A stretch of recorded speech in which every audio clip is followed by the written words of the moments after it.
नमस्कार. पुन्हा एकदा आपणा सर्वांचं स्वागत. आज मी ज्या प्रश्नाचं उत्तर देण्यासाठी तुमच्या समोर हजर आहे, हा प्रश्न मला वाटतं किचकट पण आहे आणि तितकाच महत्त्वाचा पण आहे. पण प्रश्न आणि प्रश्नाचं उत्तर देण्यापूर्वी सुरुवात करूया एका गोष्टीपासून. गोष्ट आहे एका अशा कुटुंबाची, जो कुटुंब आपल्याला मुळीच आवडत नाही. हे कुटुंब होतं डासांचं. तर एका डासांच्या कुटुंबात एक राजकुमार म्हणजे एक लहान डासाचा जन्म झालेला होता आणि आपण असं म्हणू शकतो की एका राजघराण्यात त्याचा जन्म झालेला होता आणि तो प्रथमच जिथे माणसं राहतात त्या चाळीत जाणार होता आणि त्याच्या आईवडिलांना मात्र खूप कौतुक होतं की हा जो आपला राजपुत्र आहे, आपल्या कुटुंबाचं नाव उज्ज्वल आणि अजून पुढे नेण्यासाठी खूप प्रयत्न करतोय.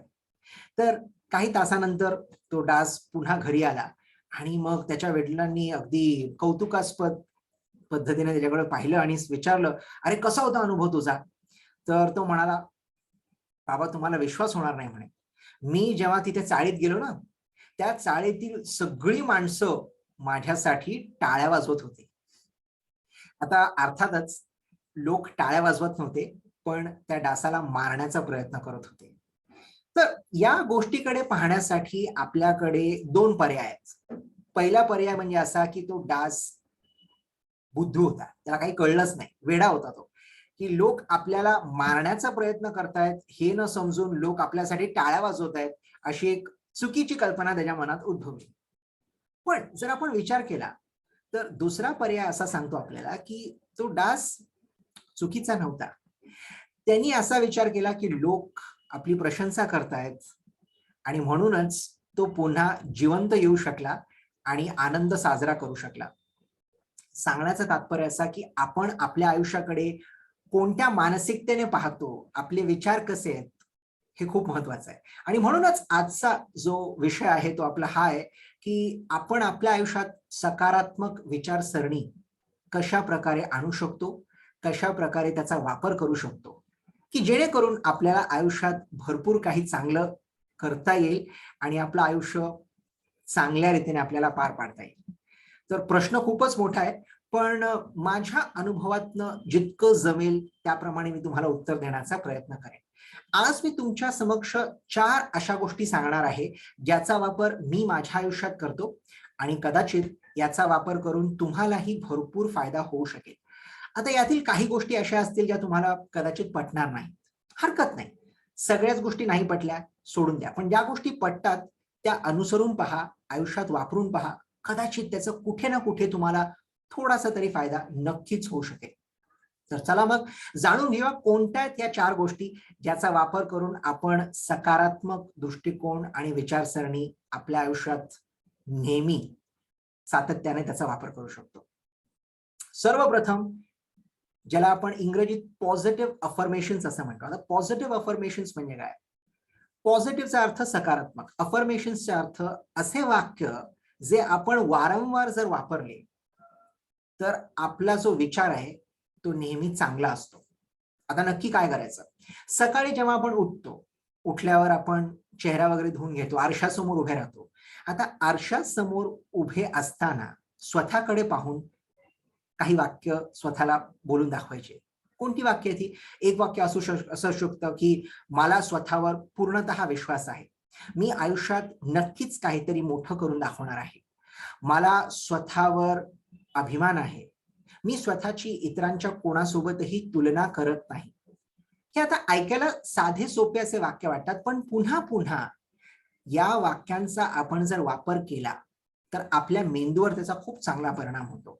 याला पॉझिटिव्ह अफर्मेशन्स असं म्हणतात, की तीच गोष्ट वारंवार आपण स्वतःला सांगतोय. सहसा होतं असं, की आपल्या अवती-भोवती बऱ्याच नकारात्मक गोष्टी घडतात किंवा आपण नकारात्मक गोष्टी पाहतो, ऐकतो आणि त्याचा आपल्या मनावर दुष्परिणाम होतो. असं होऊ नये म्हणून आपण सकारात्मक विचारसरणीचा वापर करावा. आता याला करण्याची अजून एक चांगली पद्धत अशी आहे, की आपल्या सर्वांकडे मोबाईल फोन हा असतोच. मोबाईल फोनवर ही वाक्य आपण जोरजोरात म्हणावीत आणि त्याच्यात रेकॉर्ड करावीत. त्याच्याने फायदा असा होतो, की जेव्हा कधी आपण प्रवासात आहोत किंवा कुठे फिरायला गेलो, तर सहसा आपण गाणं वगैरे ऐकतो आपल्या मोबाईल फोनवर. तेही ऐकावं, पण त्यासोबत जर आपण स्वतःच्याच आवाजात आपणच उच्चारलेली वाक्य जर आपण वारंवार ऐकली, तर त्याच्यामुळे मनावर खूप चांगले संस्कार घडू शकतात. तर हे नक्कीच करून पहा. करायला सोपं आहे आणि ह्याच्यापासून तुम्हाला भरपूर फायदा होणार आहे, ह्याची मात्र खात्री तुम्ही बाळगू शकता. तर पहिलं कार्य हे करायचंय. दुसरं काम जरा किचकट आहे, कदाचित तुम्हाला आवडणार नाही, पण खूपच महत्वाचं आहे आणि तो म्हणजे व्यायाम. आता व्यायाम करणं का महत्वाचं आहे आणि ह्याचा आपल्या मनावर काय परिणाम होतो? तर मित्रांनो, बऱ्याचदा असं होतं, की आपण व्यायाम करण्यासाठी जिमला जायला सुरुवात करतो, काही दिवस करतो आणि नंतर कंटाळा करायला लागतो. त्यामुळे जिमला गेल्यामुळे फक्त आपले पैसे कमी होतात, पण वजन मात्र काही कमी होत नाही.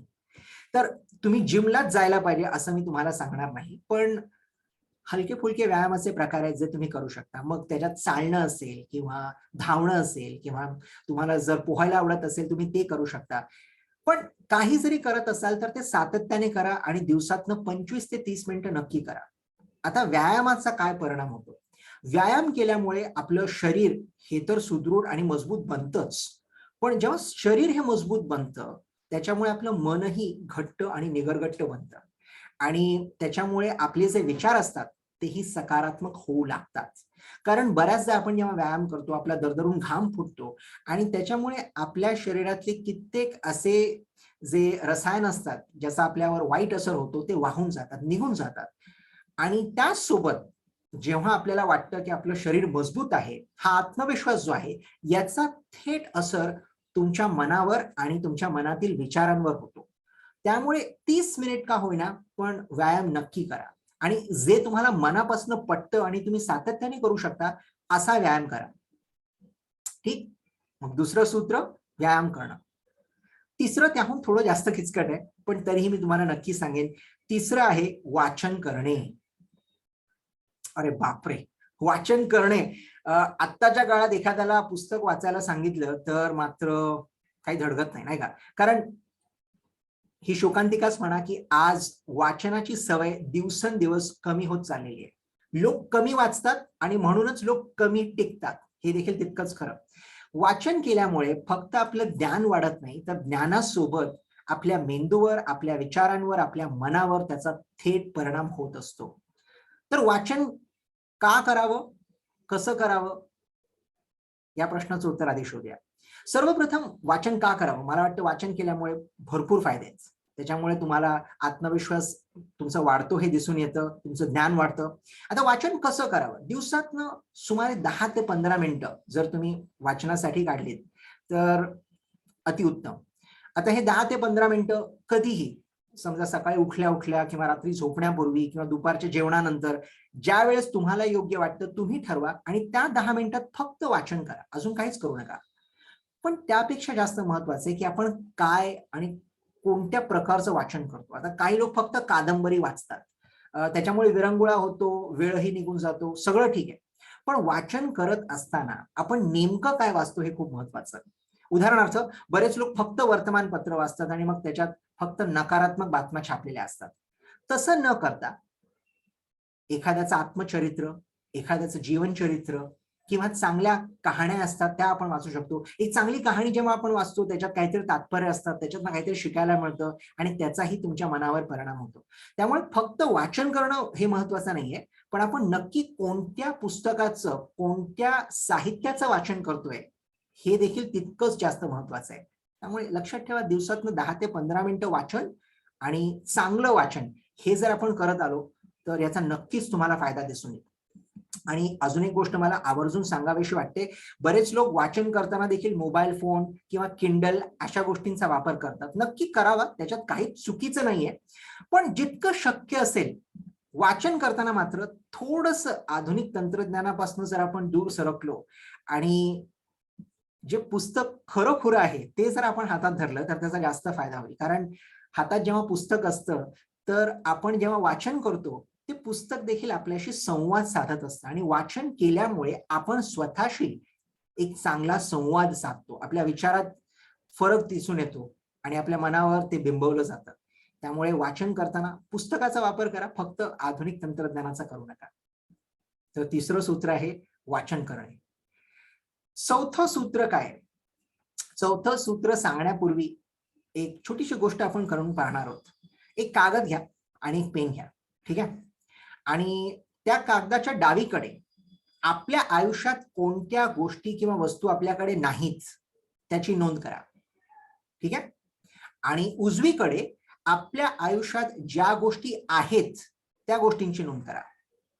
डावीकडे ज्या गोष्टी नाहीत, ज्या आपल्याला हव्या आहेत त्यांची नोंद, आणि उजवीकडे ज्या गोष्टी आपल्याकडे आत्ता आहेत त्याची नोंद करा.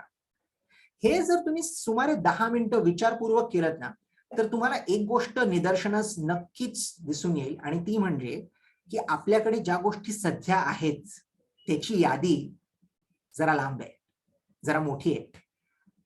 तर याचा अर्थ काय, की आपल्याकडे जे आहे हे पुष्कळ आहे, भरपूर आहे. तर याचाच अर्थ की आपल्याकडे जे आहे त्याचा मान राखायला इंग्रजीत ग्रॅटिट्यूड असं म्हणतात. कृतज्ञता म्हणजे आपल्याकडे जे आहे त्याचा जर आपण मान राखला तर जे नाही त्याच्याकडे आपलं लक्ष भरकटलं जात नाही. आता हे का करावं, तर स्वतःला हे जाणीव करून देणं की आपल्याकडे जे आहे ते पुष्कळ आहे. आता जे आहे याच्यात फक्त वस्तूंचा समावेश करू नका, की माझ्याकडे मोबाईल आहे का, माझ्याकडे गाडी आहे का. त्यासोबतच आपल्या आयुष्यातील नाती, आपल्या अवतीभोवती असलेली माणसं, आपलं शरीर, ह्या सगळ्या गोष्टी त्याच्यात सामील आहेत, ठीक आहे? जर तुम्ही हे खऱ्या खोऱ्या अर्थाने केलं आणि मनापासून गेलं तर लक्षात घ्या, तुम्हाला कोणीही सकारात्मक राहण्यापासून परावृत्त करू शकणार नाही. कारण तुम्हाला याची जाणीव आहे की आपल्याकडे जे आहे ते आपल्याला दिलं गेलेलं आहे निसर्गाद्वारे, ते पुष्कळ आहे. तर पुन्हा एकदा या 4 गोष्टी तुम्हाला सांगतोय, नीट लक्षात घ्या आणि आपल्या आचरणात ह्या वापरा.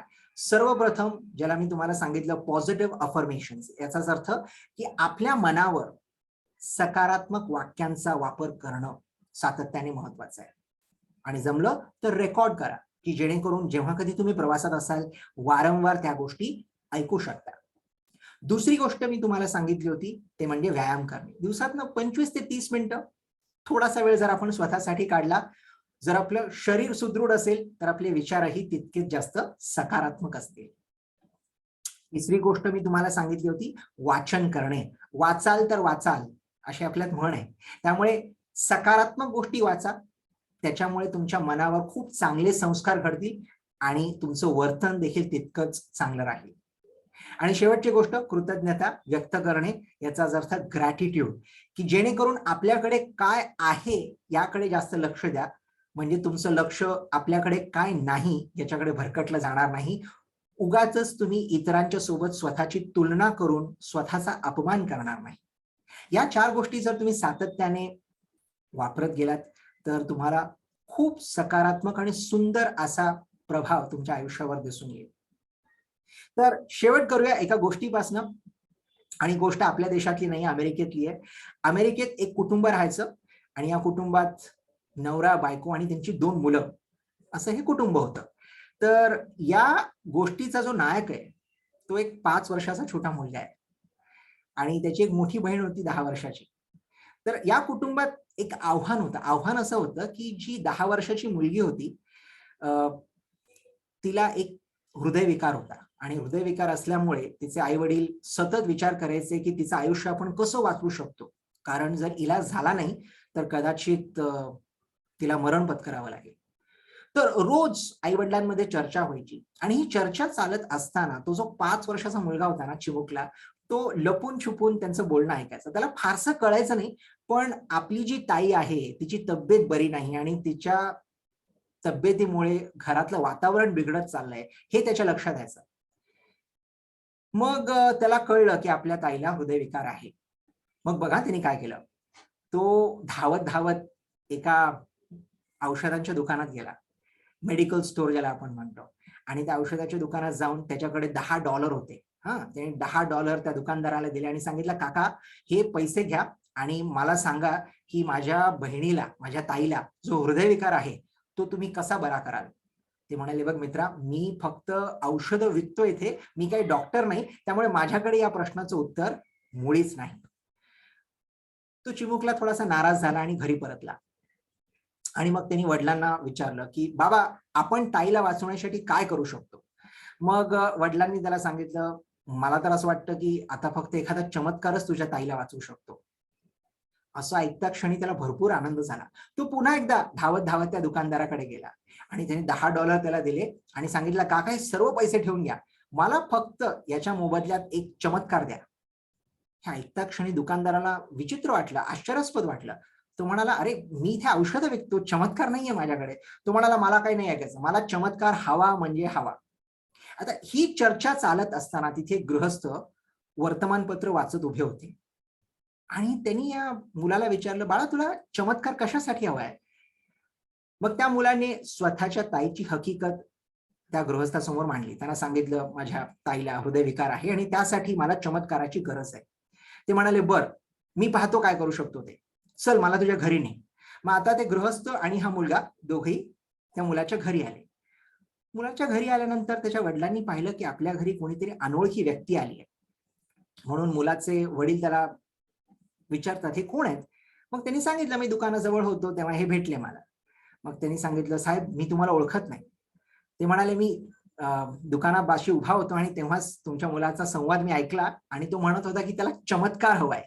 हे ऐकता क्षणी मुलाच्या वडिलांना जरा विचित्र वाटलं. ते म्हणाले, "माफ करा, मी त्याला काही सांगू शकलो नाही आणि म्हणूनच मी त्याला बोललो, की चमत्कार झाला तर तुझी बहीण जी आहे, तुझी ताई ती वाचू शकते. पण मी तुम्हाला शब्द देतो, तुम्ही इथनं गेल्यावर मी त्याला समजावून सांगेन, की चमत्कार वगैरे काही होत नाही." मग हे ऐकून ते गृहस्थ हसले आणि म्हणाले, "पण चमत्कार नक्की होतात." तर मुलाचे वडील म्हणाले, "माफ करा, पण मला कळलं नाही तुमचं बोलणं." आणि त्यानंतर त्यांनी सांगितलं, की "मी एक हृदयरोग तज्ञ आहे आणि इथल्या सरकारी इस्पितळात मी कार्यरत आहे आणि मी तुमच्या मुलीचा उपचार करेन." काही दिवसातच त्या मुलीचा उपचार झाला. ती रोगमुक्त झाली आणि विशेषतः एकही रुपया, एकही डॉलर त्या कुटुंबाला खर्च करण्याची गरज पडली नाही. तर आपण जर या गोष्टीकडे पाहिलं बारकाईने, तर याच्यातनं एक गोष्ट आपल्याला स्पष्ट दिसून येते, की अख्खं जग जेव्हा हे मानून बसलं होतं, की त्या मुलीचा उपचार होऊ शकत नाही, त्यावेळेस फक्त एक 5 वर्षाच्या चिमुकल्या मुलाने हा निर्धार केला, हा निश्चय केला, की मी माझ्या ताईचा जीव वाचवणार आणि चमत्कार होऊ शकतात. तर सांगण्याचं तात्पर्य फक्त एवढाच, की आपणही जर निश्चय केला, तर आपणही चमत्कार घडवू शकतो. तर पुन्हा एकदा फक्त एवढंच सांगेन, की जर तुम्ही आपलं मन घट्ट केलत, आपले विचार सकारात्मक ठेवलेत, तर तुमच्या आयुष्यात देखील नक्कीच चमत्कार घडू शकतात आणि घडू शकतील. तर माझं शांत चित्ताने ऐकून घेतल्याबद्दल खूप खूप धन्यवाद आणि ही आशा करतो, की येणारं आयुष्य तुम्हाला खूप काही शिकवून जाईल आणि सकारात्मक असल्यामुळे तुमचं आयुष्य अगदी चांगलं फुलून येईल. खूप खूप धन्यवाद.